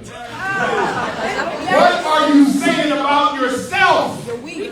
I'm never going to say a woman is too strong for me. Thank you. You're weak.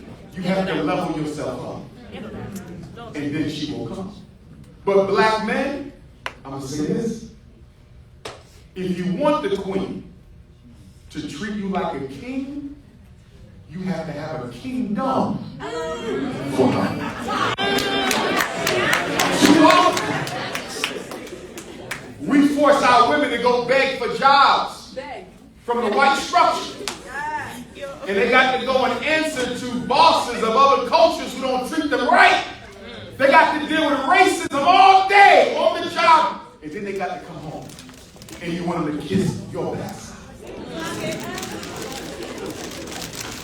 We got to realize what Black women have been through in this world. Slavery and colonization, they had their way with our women. Do you realize for the first 250 years in America, a black woman could not say no to a white man under any circumstance? Do you realize that for 250 years, there wasn't a court in America that would convict a white man of raping a black woman? She's only had possession of her body for 150 years, and I would argue not even that long.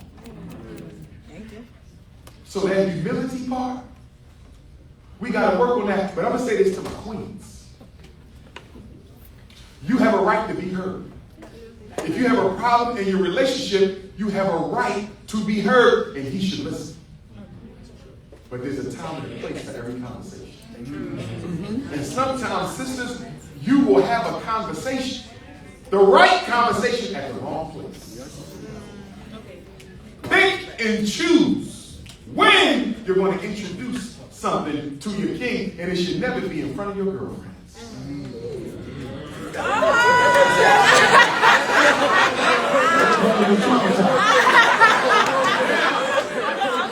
want to say this, and this is going to benefit every man and woman in here today.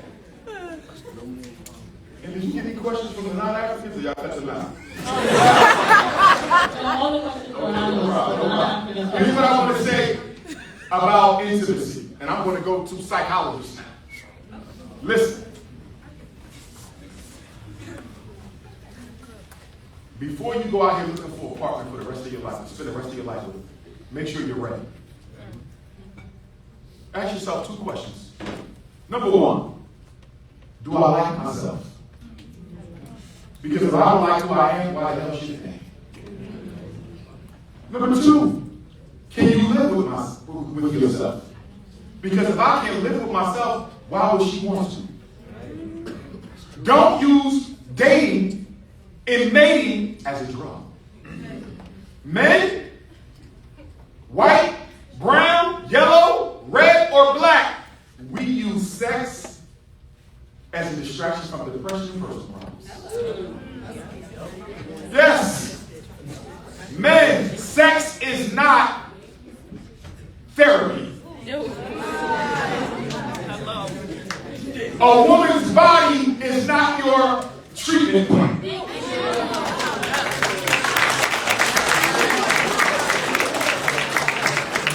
That's number 1. And to my sisters, every woman in here, we live in a highly charged sexual society.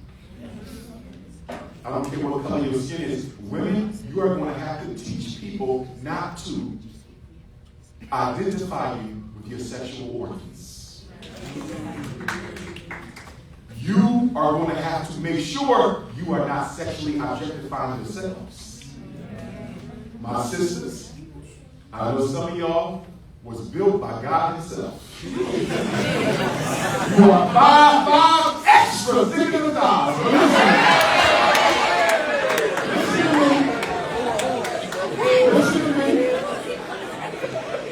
Listen to me. Although you were blessed with that physique, you should now wear it on your arm sleeve. Because if you present with your sexuality, that's what he will reduce you to. Remember, all of you are beautiful today. You 18 and 20, 21 and 22, but when you 50 and 60, you ain't going to be as perfect. But you know what will keep a man interested? This mind of yours. Invest in this mind of yours. And I'm going to do this for the benefit of the crowd because I know they're going to love it, and I'm going to be quick, 5 minutes. There's 5 types of men on this campus no woman should want, whether you're a white woman, Asian, Latino, Native American, East Indian, African sisters, Jewish women. And there's 5 types of women no man should want in this room, regardless of color. Y'all ready? Yeah. We will go through them quick. I'm going to do the fellas first for the ladies. Ladies, listen to me. The pimp, the player, the impregnator, the couch potato, and the impostor. definitions. I'm going to stand up for this. You don't mind.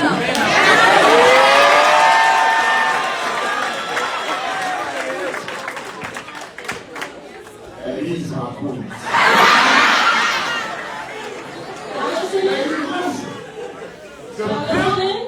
The pimp is the man who will use you for your money and your assets. There are men out here who are looking for a good woman they can exploit financially and never get a job in their life. Ladies, you better be careful. You got brothers on this campus who want you to do his homework. You got brothers on this campus who want you to take this test. You got brothers on this campus who want you to pay his bills. Don't you be no sucker for no thirsty economic exploitator. Because if you are a sucker for a man who will use you, once he done sucking all the money out of you, he'll find another fool and do the same. Beware of that. But then you got other men on this campus, regardless of color and culture. They're not pimps.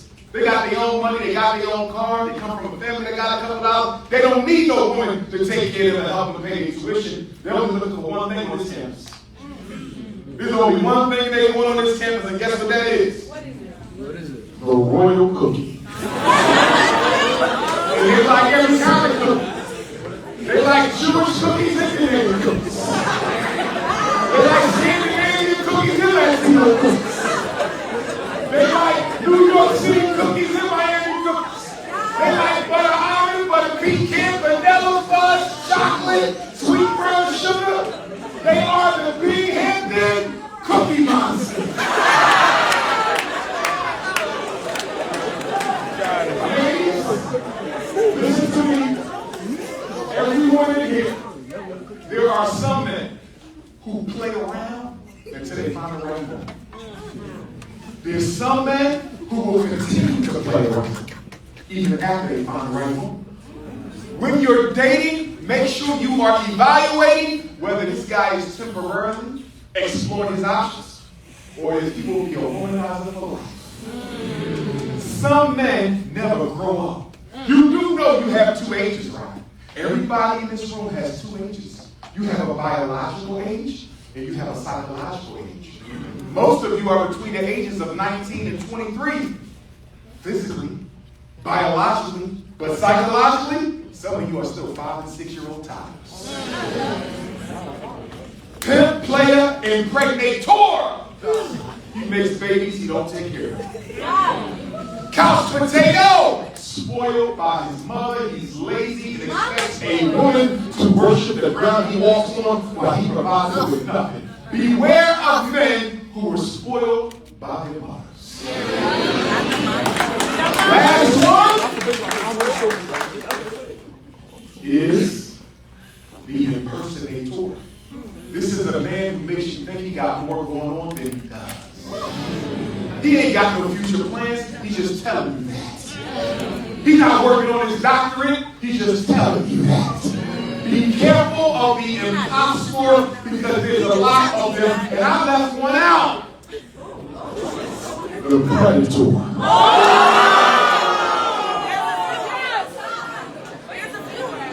This is the man who abuses his women emotionally, physically, and sometimes sexually.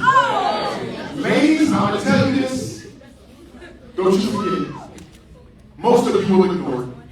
And you will be in my therapy chair in 10 years. Listen, if a man puts his hands on you once, he will do it again. Domestic violence starts real slow. First is play fight. Be careful of the man who always wants to play fight. It's not natural for a man to want to play fight with his woman, and then one day you come home and he practices. You don't punch his ass. And then one day y'all get into an argument, pop, he didn't punch. Guess what? Most men who abuse women grew up in homes where their fathers abused their mothers. Make sure you meet the parents so you can see where the child came from. Y'all so in love with the man, y'all so in love with the woman. I want to see the mommy and the daddy. Show me the house. Now let me deal with the 5 types of dysfunctional women for my brothers. Y'all ready to go?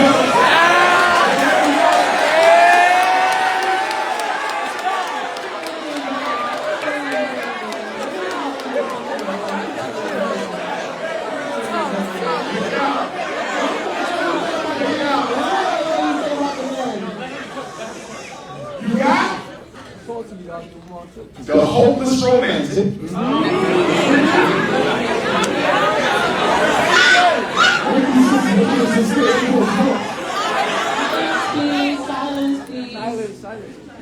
the hopeless romantic, the home wrecker,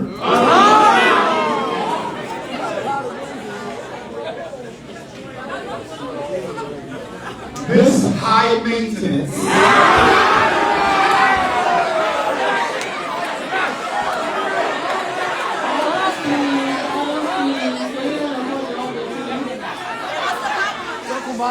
this hot in the pants.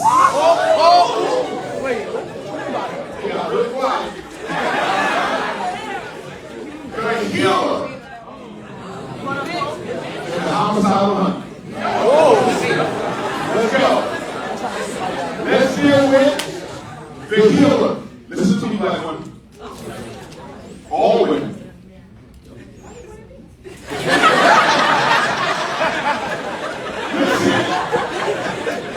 Listen. This is going to be hard for the men and the women in this room, but I need y'all to understand something. You cannot change anybody you ever need. I need y'all to get this. Y'all will find somebody, black, white, rich, poor. Y'all will find somebody and say, I like 80% of this guy. I like 80% of this girl. But this 20%, I don't like it, so I'm going to try to change it. Do you know most people come to therapy will never change? People spend $100 an hour, $500 an hour for therapy, and they will never change because they don't want to. What makes you think you're going to change somebody? And then you get people who get married because they say, if I get married, their problems will go away. Are you crazy? Marriage doesn't reduce problems, it expands them. When you date somebody, when it's time for you to choose your husband and wife, ask yourself this honest question, please, for Dr. Umar, because we don't need no more children coming from divorce homes. Yes. Ask yourself, can I live with this woman as she is if she never changed until the day I die? Women, can you live with this man as he is if he never changes until the day you die? And if you cannot say that, don't waste your time. It will be a divorce. The healer is the woman who finds a man who's not what she wants and tries to turn him into what she wants. You found you a whole bum, 2 teeth,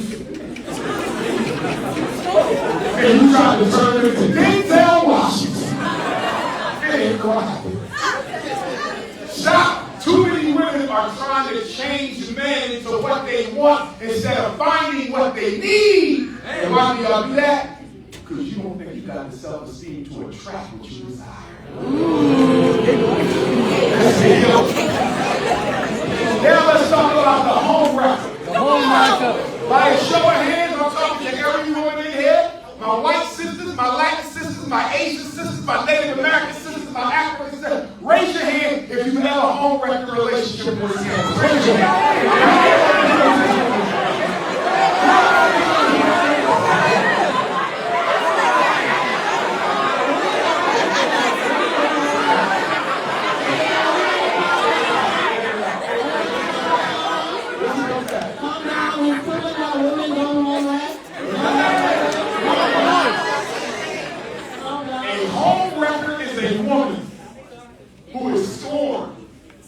Constantly having her men stolen from her, that she decides to become exactly what she is.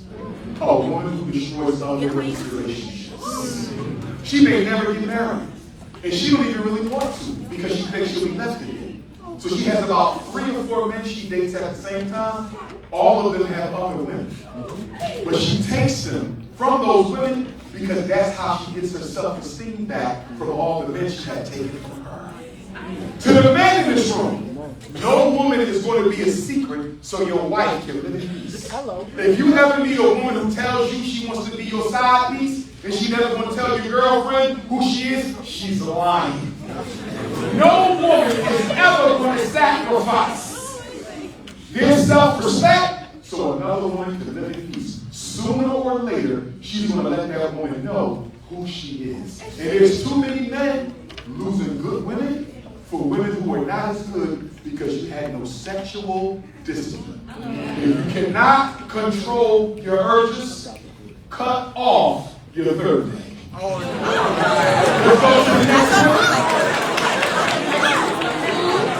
It'll save you no herpes, no AIDS, no gonorrhea. Next. So we did healer, we did home record, high maintenance. They don't care about nothing except how much money you make. And brothers, you better be careful, because if you're a sucker for a beautiful woman, she will take you to the cleaners.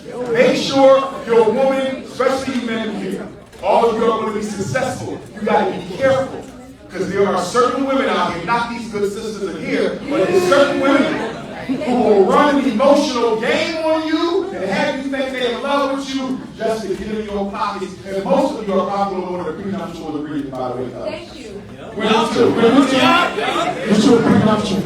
I don't care if you only got 2 spare tires and a gallon of milk. Get you a prenup. So, high maintenance, healer, home record, we got to deal with the homicidal honey and the hopeless romantic. Well, hot in the pants. We only had to spend a little time on that. Self-explanatory, right? Yep. She got cookies, they got to give them baking, she's giving them out anyway.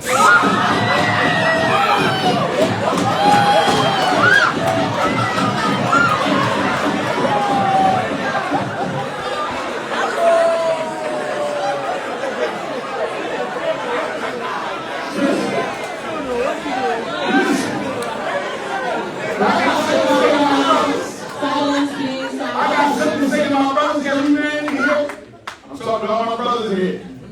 Black, white, brown, yellow. When you find a woman who you just met trying to give you a piece of her essence and she don't even know you, not only do you know that that's hot in the pants, but you know that there's a deficiency there. Yep. It's probably the love of a father she never got. And so, no, this is real. This is very real. When women, and I need my sisters to hear me, you're not in love with him, you just met him. You're in love with the idea of finally getting the validation from a man that your father didn't give you. Thank you. Thank you. And brothers, I want every man here to be strong enough that when a woman comes to you trying to give you an unbaked cookie, I want you to say, sister, I respect you. I care about you, and because I'm such a strong black man, I'm going to ask you to go back to your dorm room, and I will not take this cookie from you.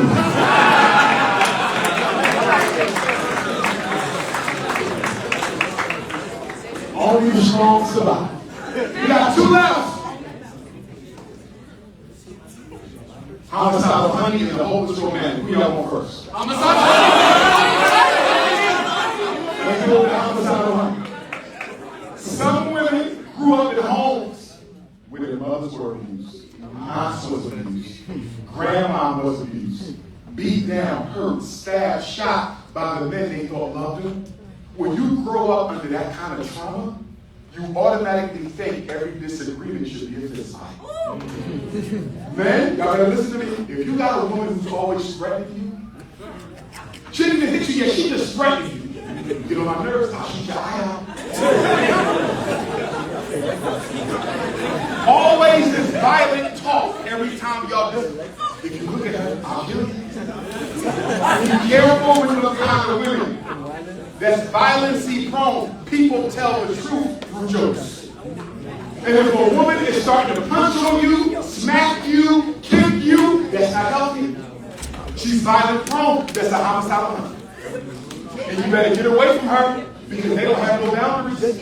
She'll come to your mama house and smack her. You better be careful.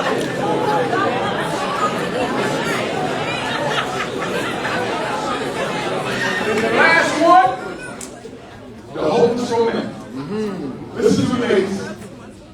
You do do not fall in love with a man on this campus the first time you see him. But what if I did though? Extra thirsty. If you're thirsty, go get some Gatorade. I'm sure I got a shop on campus. Okay? Listen, fellas, when a woman tells us she's in love with us and we just met her, it feeds our ego, right? Like, oh man. I took her to McDonald's. I got a 2 apple pies, shamrock shake. And she in love with me already. But what you gotta realize, she's mentally imbalanced. And by the time you get home, she's gonna be at your home. Because the hopeless romantics are the stalkers. Ever had a girl at your dorm room before you got to your dorm room? At your home before you got to your home?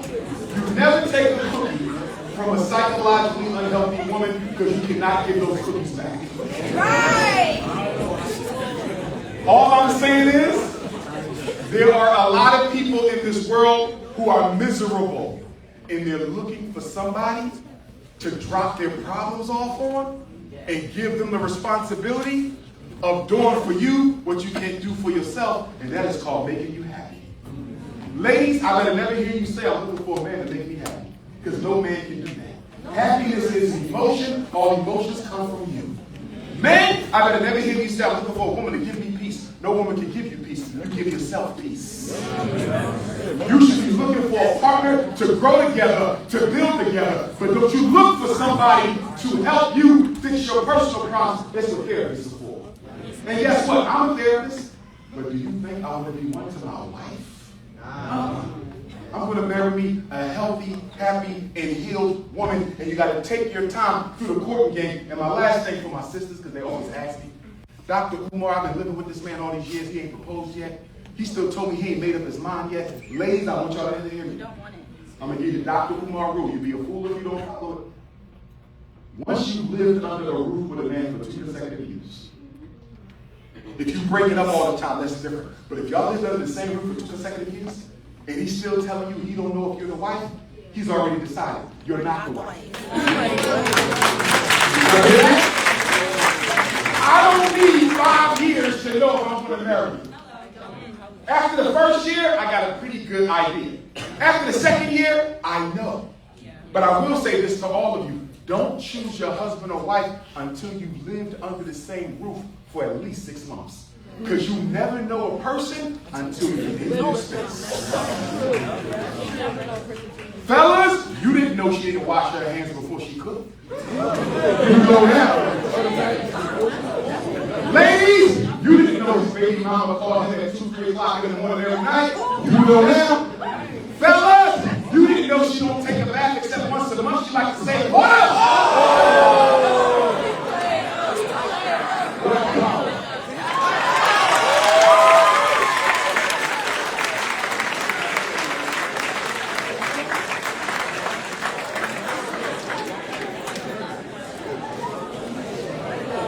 Okay, can we give another round of applause for our keynote speaker?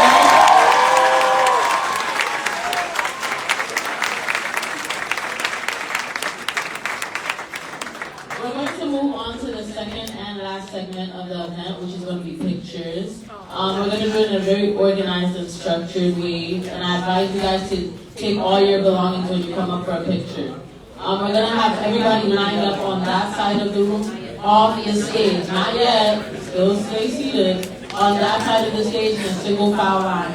You come on stage to take your picture and you leave the room. Before we do that, we're going to have Ebert come take a group picture real quick, and then our interns and alumni join us. All of Ebert, please. And let me say this real quick, and this goes to my non-African brothers and sisters as well. If you want your picture posted on my Instagram, just inbox it to me. For those of you who are psychology majors, education majors, political science majors, if you ever need any advice or any help, you can reach out to me directly. I'm going to give you my number now. I'm going to say it 3 times. Okay, wait, just slide it. Only text me. That's what you're supposed to do. Ladies, it ain't that type of party. 2